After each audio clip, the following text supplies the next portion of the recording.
अस्सलामुअलैकुम मेरे प्यारे दोस्तों, मैं हूं आपका दोस्त इमरान। हाजिर हो चुका हूं इस्लामियत की एक और वीडियो लेकर। नाज़रीन, आज के वीडियो में एक ऐसी औरत की कहानी आपको बताने वाले हैं जिसके साथ उसके पालतू घोड़े ने ही एक ऐसी हरकत कर दी तो उसे देखने और सुनने वाले भी हैरान रह गए। जी हाँ नाज़रीन, एक औरत और एक घोड़े के बीच क्या ताल्लुकात हो सकते हैं, आखिर ये बात किसी को हजम न हुई। तो आखिर कौन है वो औरत और क्या है उसके घोड़े की ये कहानी, और आखिर कैसे खुलासा हुआ उस औरत और उस घोड़े के बीच के ताल्लुकातों का, और कैसे गांव के राजा ने उस औरत के घोड़े का मुआयना किया तो वो भी उस घोड़े का दीवाना हो गया। तो क्या है ये पूरा माजरा, बताएंगे आज की इस वीडियो में, इसलिए इस वीडियो को आखिर तक जरूर देखिएगा। वीडियो पसंद आए तो वीडियो को लाइक और शेयर जरूर कर दीजिएगा। नाज़रीन, जब अंग्रेजों की हिंदुस्तान पर हुकूमत थी तो कई गाँव में राजाओं का भी राज चल रहा था जिसे अंग्रेजों ने मंजूरी दी थी, और हिंदुस्तान का एक ऐसा ही गाँव था जिसकी कमान अंग्रेजों ने एक राजा के हाथों में सौंप दी थी। अपने गाँव में उस राजा की बहुत नाम और दहशत थी। वो एक मगरूर किस्म का शख्स था। उसे एक बार जो चीज पसंद आ जाती वो उसे हासिल करके ही दम लेता था। तो नाज़रीन, उसी गांव में भाटिया चारण नाम की एक औरत अपने घोड़े के साथ रहा करती थी, और भाटिया चारण का घोड़ा दुनिया का सबसे उम्दा किस्म का घोड़ा था। अब गांव के राजा को भी हर रोज शिकार पर जाने का शौक था, और घोड़ों की सवारी करना भी राजा को बेहद पसंद था।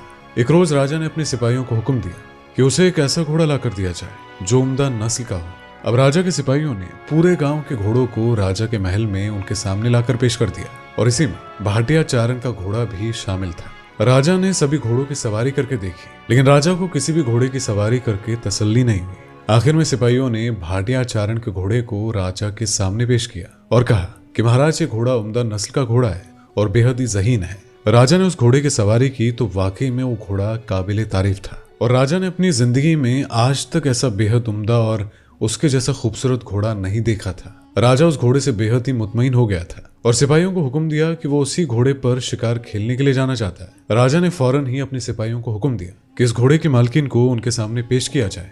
राजा के सिपाहियों ने भाटिया चारण नाम की उस लड़की को राजा के दरबार में पेश कर दिया। राजा ने भाटिया चारण से कहा कि उन्हें उसका घोड़ा बेहद ही पसंद आया है, लिहाजा वो उसके घोड़े को अपना बनाना चाहते हैं। राजा ने भाटिया चारण को उसके घोड़े की मुंह मांगी कीमत देने की पेशकश की, मगर भाटिया चारण ने राजा की तजवीज को ठुकरा दिया।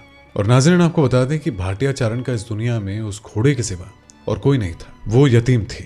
भाटिया चारण बेहद ही गरीब थी और अपनी झोपड़ी में उस घोड़े के साथ गुजर बसर करती थी। उसकी गरीबी के बारे में जानने के बाद राजा ने भाटिया चारण को हीरे जवाहरातों का भी लालच दिया, लेकिन भाटिया चारण ने फिर से जवाब दिया कि उसका घोड़ा बिकाऊ नहीं है। राजा, जो कि बहुत ही सख्त था, तो वो भाटिया चारण की बेबाकी देखकर बहुत ही हैरान था, क्योंकि वो राजा से जरा भी नहीं डर रही थी। आखिरकार जब भाटिया चारण अपने घोड़े को बेचने पर राजी न हुई तो राजा ने भाटिया चारण से उसका घोड़ा एक दिन के लिए शिकार पर ले जाने के लिए मांग लिया। अब यहाँ पर भी भाटिया चारण सीधे तौर पर तो नहीं मानी, बल्कि उसने राजा के सामने एक शर्त रखी। अलबत्ता राजा को भाटिया चारण की हर शर्त मंजूर थी, क्योंकि वो एक मर्तबा उस घोड़े पर शिकार खेलने जाना चाहता था। भाटिया चारण ने राजा के सामने अपनी शर्त रखते हुए अर्ज किया कि अगर राजा उसे एक दिन शिकार खेलने के लिए लेकर जाना चाहते हैं तो वो उसके घोड़े को शाही घोड़े का तमगा देंगे और उसका सालाना खर्च शाही खजाने से दिया जाएगा। राजा घोड़े की खूबसूरती का दीवाना हो गया था, लिहाजा राजा ने भाटिया चारण की शर्त मान ली। अगली सुबह राजा अपने सिपाहियों के जत्थे के साथ उस घोड़े की सवारी करते हुए शिकार पर निकल गया। राजा, जो कि आगे आगे था, उसके पीछे पीछे उसके सिपाही भी अपने अपने घोड़ों के साथ चल रहे थे।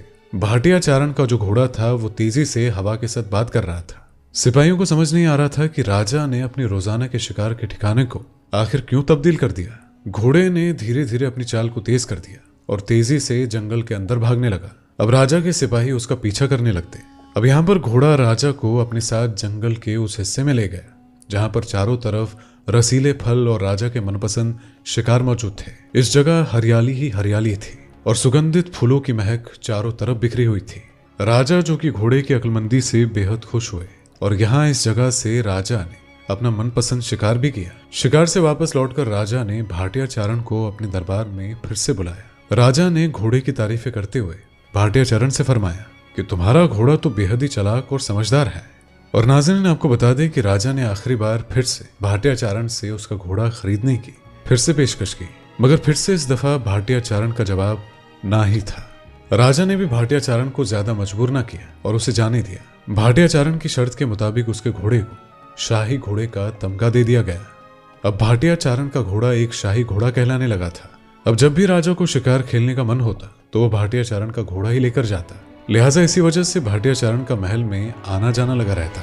भाटिया चारण और उसके घोड़े की शाही ठाठ देखकर राजा के दरबारी उससे जलने लगे थे और भाटिया चारण को मिलने वाली शाही ठाठ से खलने लगे थे। सिपाहियों ने अब भाटिया चारण की जासूसी करनी शुरू कर दी ताकि वो राजा को उसके खिलाफ भड़का सके। एक रोज सिपाहियों ने देखा कि भाटिया चारण सुबह सवेरे अपने घोड़े के साथ जंगल में जाती है और बहुत देर बाद वहां से वापस आती है।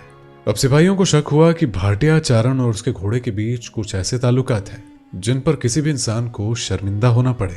सिपाहियों ने बातें पूरी सल्तनत में फैला दी और देखते ही देखते पूरा गांव भाटिया चारण के बारे में गलत बातें करने लगा। और जब यह खबर राजा तक पहुंची तो उसे भी भाटिया चारण और उसके घोड़े के ताल्लुकातों पर शक होने लगा। लिहाजा उन्होंने भाटिया चारण को अपने महल में बुलाया।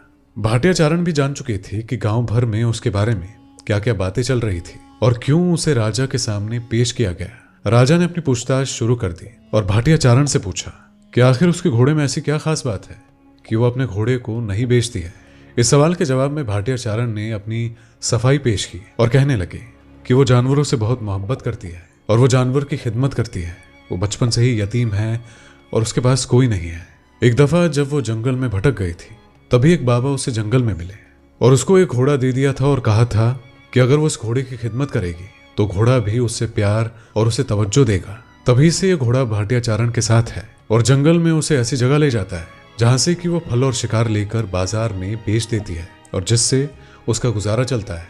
और हर रोज सुबह सवेरे भाटिया चारण अपने उसी घोड़े के साथ उसी जगह जाया करती थी जहां के राजा भी शिकार करने गए थे।